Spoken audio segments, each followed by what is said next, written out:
With the NHL trade deadline tomorrow, it kind of felt like yesterday was the NHL trade deadline, as a lot of the top players were moved yesterday, and there's not really a lot of players left on the board in the top 10 that we had at the start of yesterday. Welcome back to Gillis TV. If you're new to the channel, like anything NHL related, from trades, rumors, news, signings, live streams, whatever there is, we have it covered here on the channel. Make sure you hit that subscribe button. We are only 298 away from our goal of 1,000 subscribers. Thank you guys for all the support. Now let's get into it. Like I said, yesterday felt like it was the trade deadline. First we started actually on, Tuesday night. Late Tuesday night, we'll start with that trade, as the Vegas Golden Knights did acquire Anthony Mantha from the Washington Capitals for a second-round pick in 2024, a fourth-round pick in 2026, and Washington retains 50% of Mantha's $5.7 million cap hit. Then we go till yesterday, Wednesday there. At my time, it was not even 10 o'clock, and the Ottawa Senators decided, hey, we're trading Vladimir Tarasenko to the Florida Panthers for a conditional fourth-round pick, a third-round pick in 2025, and Ottawa retains 50% of Tarasenko's salary. That is actually, I feel Florida really won that trade. A third and a conditional fourth with retained.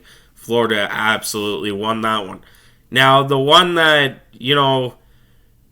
is my favorite, being an Oilers fan, the Edmonton Oilers acquired Adam Henrique, Sam Carrick, a 7th-round pick in 2024 that is from Tampa Bay, the rights to reserve goaltender Ty Taylor from Tampa Bay.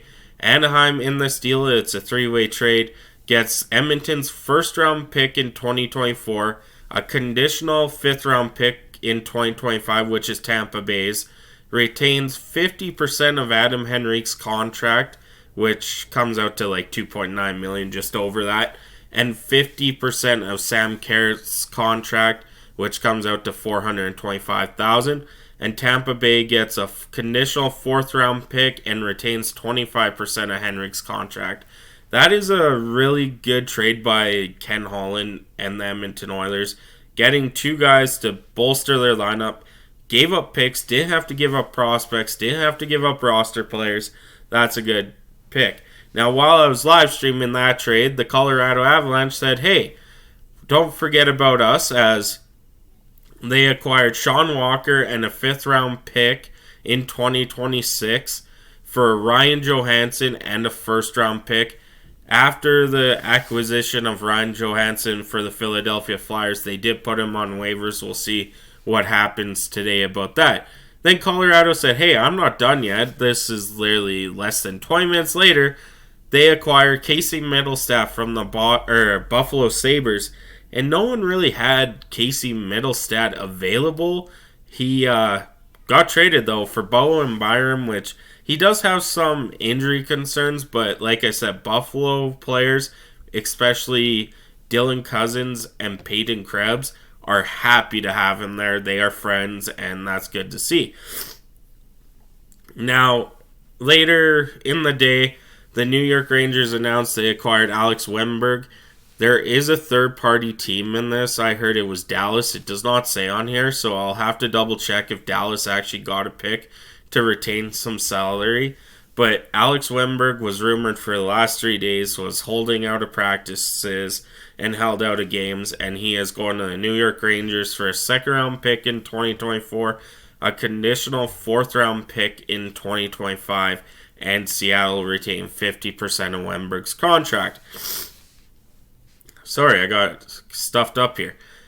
And then the big trade out of Calgary, as they are kind of just having a fire sale this year. They have traded Noah Hanifin to the Vegas Golden Knights, who they are apparently working on a contract extension. This wasn't part of this deal, but that is what's being reported as of right now. The Flames get Daniel Muramanov, did sign him to a 2-year extension, I believe. A conditional 3rd-round pick in 2025. Not too sure what that condition is, but I'll get to this one. and a conditional first round pick in 2025.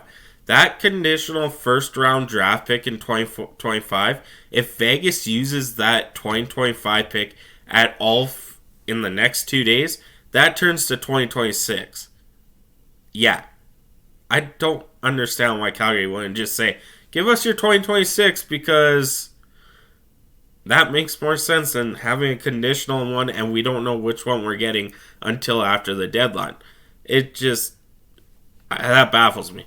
But also in that trade was a third party team getting retention on Hannafin's contract, as the Philadelphia Flyers receive a 5th round draft pick from the Golden Knights to retain 25% of Hannafin's contract. So, like I said, a lot of trades yesterday, a lot of contending teams trying to bolster their lineup. Sorry, it's a little cold. I'm a bit stuffed up today. But yeah, so that is all the trades, contending teams. I'm going to see if there's any signings. I know Daniel, the guy Calgary got from Vegas, did sign an extension if my computer ever loads fast enough. But yeah, it's not loading. But that's it for me today. That's the recap of yesterday's trades. Of course, we got more today. Probably coming a lot more tomorrow. Jake Getzel could be moved sometime before the 3 p.m. deadline tomorrow. I'm not too sure what the situation is with Jacob Markstrom in Calgary. There are Jacob Chikrin we can still look at, but a lot of the big names are off the boards already. I would be really interested to see where Frank Vetrano of the Anaheim Ducks goes.